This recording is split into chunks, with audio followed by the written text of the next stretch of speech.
નમસ્કાર દર્શક મિત્રો, હું આપની સાથે છું રાખી અંજારિયા। સ્વાગત છે આપનું કચ્છ ઉદય ટીવી ન્યૂઝમાં। તો દર્શક મિત્રો, જોઈએ આજના સમાચારો વિસ્તારથી। કચ્છમાં આપઘાતના અલગ અલગ બનાવો સામે આવ્યા છે, જેમાં માધાપરના જલારામ ધામમાં રહેતા 27 વર્ષીય જીતેશ પ્રેમજી મકવાણાએ આત્મઘાતી પગલું ભર્યું હતું। સોમવારે હતભાગી યુવકે કોઈ કારણોસર પોતાના ઘરે પંખામાં દુપટ્ટો બાંધી ફાંસો ખાઈ લીધો હતો। આ બનાવ અંગે માધાપર પોલીસ મથકે અકસ્માત મોતનો ગુનો નોંધાતા તપાસ હાથ ધરાઈ છે। બીજી તરફ ચોપડવામાં આવેલ ઇક્ડો ગ્રાન્ડ કંપનીની કોલોનીમાં રહેતા 23 વર્ષીય સંજય કોહલીએ આયખું ટૂંકાવી લીધું હતું। હતભાગીએ પોતાના રૂમમાં દોરી બાંધી ફાંસો ખાઈ લીધો હતો, જેથી બચાવ પોલીસે વધુ તપાસ હાથ ધરી છે। જ્યારે અંજારના માધવનગરમાં રહેતા 18 વર્ષીય કાલીમનુ ભેડાએ ફાંસો ખાઈ આપઘાત કર્યો હતો। હતભાગી ઘરની બહાર બાવળની ઝાડીમાં ફાંસો ખાઈ લીધેલી હાલતમાં મળી આવ્યો હતો। બનાવ અંગે અંજાર પોલીસે તપાસ હાથ ધરી છે। આ ઉપરાંત ગાંધીધામના મીઠીરોહરમાં આવેલ સિદ્ધલા ટિમ્બરમાં રહેતા 18 વર્ષીય પ્રિન્સ કુમાર શ્યામદેવ ઠક્કરે આત્મઘાતી પગલું ભર્યું હતું। હતભાગીએ પોતાના રૂમમાં ફાંસો ખાઈ લેતા એ ડિવિઝન પોલીસે અકસ્માત મોતનો ગુનો દાખલ કરી ઘટના સંબંધિત વધુ તપાસ હાથ ધરી છે। મુન્દ્રા તાલુકાના મોટા કપાયાથી ઇન્ડિયન ઓઇલ પેટ્રોલ પંપ પાસે બાઇક સાથે અકસ્માત થતા 40 વર્ષીય યુવાનનું ગંભીર ઇજાઓના કારણે મોત નીપજ્યું હતું। મુન્દ્રા પોલીસ મથકેથી પ્રાપ્ત વિગતો મુજબ ફરિયાદી વિપુલ પરમારે આરોપી બાઇકના ચાલક વિરુદ્ધ ગુનો નોંધાવ્યો છે, જેમાં જણાવ્યા મુજબ આરોપીએ પોતાના કબજાની બાઇક બેદરકારીથી ચલાવી ફરિયાદીના મામાના દીકરા નરેન્દ્રકુમાર ચૌહાણને હડફેટમાં લીધો હતો, જેમાં ગંભીર ઇજાઓ પહોંચતા મોત નીપજ્યું હતું। સમગ્ર મામલે મુન્દ્રા પોલીસે આરોપી ચાલક વિરુદ્ધ ગુનો દાખલ કરી કાર્યવાહી હાથ ધરી છે। કચ્છમાં અવારનવાર ઘાતકી હત્યાના બનાવો સામે આવી રહ્યા છે, ત્યારે વધુ એક બનાવ વાગડમાં સામે આવ્યો છે, જેમાં પ્રેમ સંબંધના મન દુખે યુવાનની ઘાતકી હત્યા કરવામાં આવી છે। આ બનાવથી ચકચાર ફેલાઈ ગઈ હતી। મળતી વિગતો મુજબ સોમવારે રાત્રે આ બનાવ બન્યો હતો। ત્રંબો ગામના 24 વર્ષીય ધનસુખ નારાયણભાઈ ડોડિયાનો બસ સ્ટેશન નજીકના રોડ પર હત્યા કરાયેલી હાલતમાં મૃતદેહ મળી આવ્યો હતો। બનાવની જાણ થતાં રાપર પોલીસ ઘટના સ્થળે અને હોસ્પિટલમાં પહોંચી હતી। હતભાગીના પિતાએ આ મામલે રાપર પોલીસમાં ફરિયાદ નોંધાવી હતી, જે મુજબ આરોપી ગામના ભરત કેશા કોહલીએ હત્યા કરી હતી। પ્રેમ સંબંધના મન દુખે શકવહેમ રાખી હુમલો કરી હત્યા કરવામાં આવી હતી। હતભાગી ધનસુખ અને તેની સાથે ધર્મેન્દ્ર ભવાનભાઈ સોલંકી રાપર જતા હતા, ત્યારે આરોપી ભરત પાછળથી આવી ધનસુખને પોતાની સાથે લઈ ગયો હતો અને બોલાચાલી કરી લોખંડનો પાઇપ ફટકાર્યો હતો। ગંભીર ઇજાઓના કારણે યુવાનનું મોત થયું હતું। યુવકની હત્યા કરી આરોપી નાસી ગયો હતો। સમગ્ર તપાસ પૂર્વ કચ્છ જિલ્લા પોલીસ વડા સાગર બાગમારના માર્ગદર્શન હેઠળ નાયબ પોલીસ અધિક્ષક ડીઆર ભાટિયા ચલાવી રહ્યા છે। ભચાઉ નાયબ પોલીસ અધિક્ષક સાગર સાંબડા, રાપરના in charge PI VS Segal police team સાથે ઘટના સ્થળે દોડી આવ્યા હતા। ઉપરાંત આડેસર, ગાગોદર, લાકડિયા, બાલાસર, રાપર સહિતના પોલીસ સ્ટેશનમાંથી કાફલો ખડકી દેવાયો છે।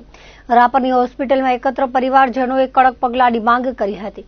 આ બાબતે ભચાઉ ડીવાયએસપી સાગર સાંબડાના જણાવ્યા પ્રમાણે આરોપીને પકડવા માટે એલસીબી, એસઓજી અને રાપર પોલીસ અલગ અલગ ટીમો બનાવાઈ હતી, જેમાં મુખ્ય આરોપીને રાઉન્ડ અપ કરી લેવામાં આવ્યો છે। રાપર તાલુકાના ત્રંબો ગામ ખાતે મરણ જનાર ધનસુખ ડોડિયાને તેનો મિત્ર આરોપી ભરત કોહલી દ્વારા જૂના ઝઘડાનું મનદુખ રાખી લોખંડના પાઇપ વડે તેની હત્યા નિપજાવી મોત કરેલ છે। આ બાબતે બનાવની ગંભીરતા જોતા માનનીય border range IGP Shri Chirag Kodiya સાહેબ તથા પોલીસ અધિક્ષક શ્રી સાગર બાગમાર સાહેબની સૂચના અન્વયે જિલ્લાની અલગ અલગ એલસીબી, એસઓજીની ટીમ બનાવી લોકલ પોલીસ સ્ટેશન ડિવિઝનની ટીમ બનાવી આરોપીને રાઉન્ડ અપ કરેલ છે। ભુજ નખત્રાણા દોરી માર્ગ પર સોમવારે મોડી રાત્રે માર્ગ અકસ્માતે જીવલેણ ઘટના સામે આવી હતી, જેમાં બોલેરો કાર વૃક્ષ સાથે અથડાતા ગાડીમાં સવાર 2 યુવાનના મોત નીપજ્યા હતા, જ્યારે અન્ય 2 યુવક ઘવાયા હતા। મળતી માહિતી મુજબ ભુજ નખત્રાણા ધોરી માર્ગ પર દેશલપર નજીક દાદા દાદી વાડી પાસે અકસ્માતની ઘટના બની હતી। પૂર ઝડપે આવતી કાર ઝાડ સાથે અથડાતા કારમાં સવાર નખત્રાણાના 24 વર્ષીય ભાવેશ રબારી અને નાના અંગિયાના 24 વર્ષીય ભીમા રબારીને ગંભીર ઇજાઓ પહોંચતા મોત નીપજ્યું હતું। કારમાં સવાર અન્ય 2 યુવાનને ઇજાઓ પહોંચતા સારવાર માટે ભુજ ખસેડાયા હતા। બનાવની જાણ થતાં દેશલપર ગામના યુવાનો દોડી ગયા હતા। નોંધનીય છે કે ભુજ નખત્રાણા માર્ગ લાંબા સમયથી ખખડધજ છે। દિવાળીની રજાઓ દરમિયાન અહીં અકસ્માતની નાની મોટી ઘટનાઓ ઘટી હતી। આ માર્ગનું વેગળાસર મરામત કરવામાં આવે તેવી લોકમાંગ ઉઠી છે। અકસ્માતની ઘટનામાં બંને યુવાનોના મોતથી સમગ્ર પંથકમાં ગમગીની છવાઈ ગઈ હતી। હતભાગી યુવાનોની સોમવારે અંતિમ યાત્રા નીકળી હતી, જેમાં બહોળી સંખ્યામાં અગ્રણીઓ તેમજ ગ્રામજનો જોડાયા હતા। ગુજરાત સહિત દેશભરમાં રોકાણના નામે લોકો પાસેથી મોટી રકમનું રોકાણ કરાવી છેતરપિંડી આચરાતી અમદાવાદની ખાનગી કંપની યુનિક સામે અંજાર પોલીસ મથકે વધુ એક એજન્ટે ફોજદારી નોંધાવી છે.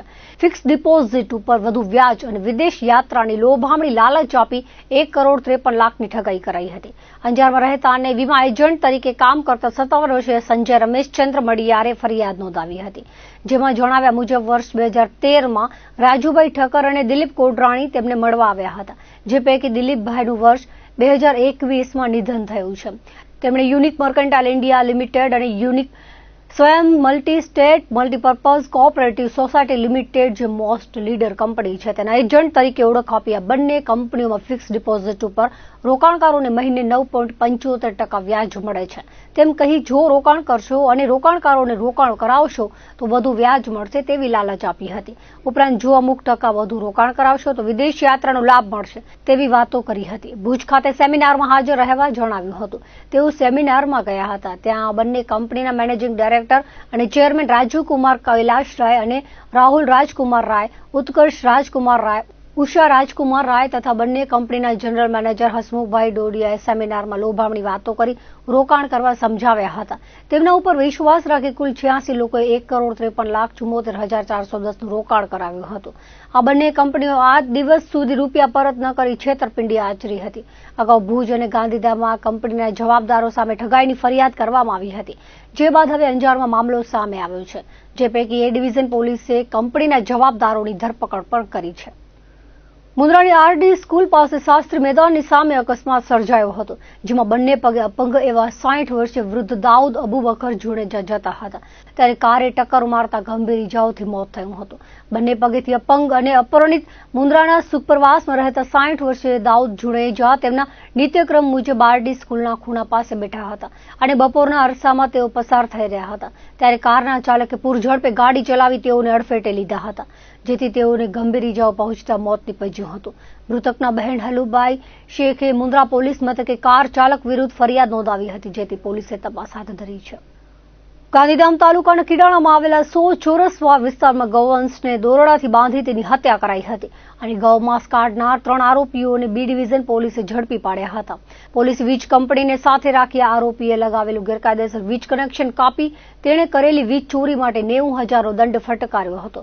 ગેરકાયદેસર પ્રવૃત્તિઓ અંકુશમાં લાવવા કડક કાર્યવાહીની પૂર્વ કચ્છ પોલીસ વડા સાગર બાગમારે સૂચના આપી છે, જે મુજબ બી ડિવિઝન પોલીસ મથકની ટીમે પીઆઈના માર્ગદર્શનમાં કિડાણા 100 ચોરસ વિસ્તારમાં દરોડો પાડ્યો હતો અને ગૌવંશને બાંધી તેની હત્યા કર્યા બાદ આરોપીને શબીર નૂર મોહમ્મદ માણેક, શેરબાનુ નૂર મોહમ્મદ માણેક અને ફાતમાબેન કાસમ જાકુબને ઝડપી પાડ્યા હતા.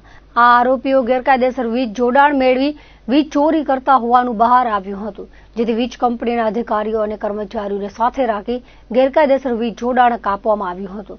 સાથે વીજ કંપની દ્વારા 90,000નો દંડ ફટકારી ધાક બેસાડતી કાર્યવાહી કરાઈ હતી. વાગડ વિસ્તારમાં પીજીવીસીએલ વિભાગની 32 ટીમો ત્રાટકી હતી. એસઆરપી સાથે રાપર સબ ડિવિઝન હેઠળના વિવિધ વિસ્તારોમાં વીજ ચેકિંગ હાથ ધરવામાં આવ્યું હતું. 22 જેટલા વીજ જોડાણોમાં ગેરરીતિ જણાઈ આવી હતી, જેમાં અંદાજે 15 લાખની ગેરરીતિ જણાતા કાર્યવાહી કરાઈ હતી. આ કાર્યવાહી ભચાઉ કાર્યપાલક ઇજનેર જેવી ચૌહાણના માર્ગદર્શન હેઠળ રાપર નાયબ કાર્યપાલક ઇજનેર BN બાંભણિયા તેમજ ટીમ દ્વારા કરવામાં આવી હતી. વીજ તંત્રની ચેકિંગ ઝુંબેશથી વીજ ચોરમાં ફફડાટ ફેલાઈ ગયો હતો.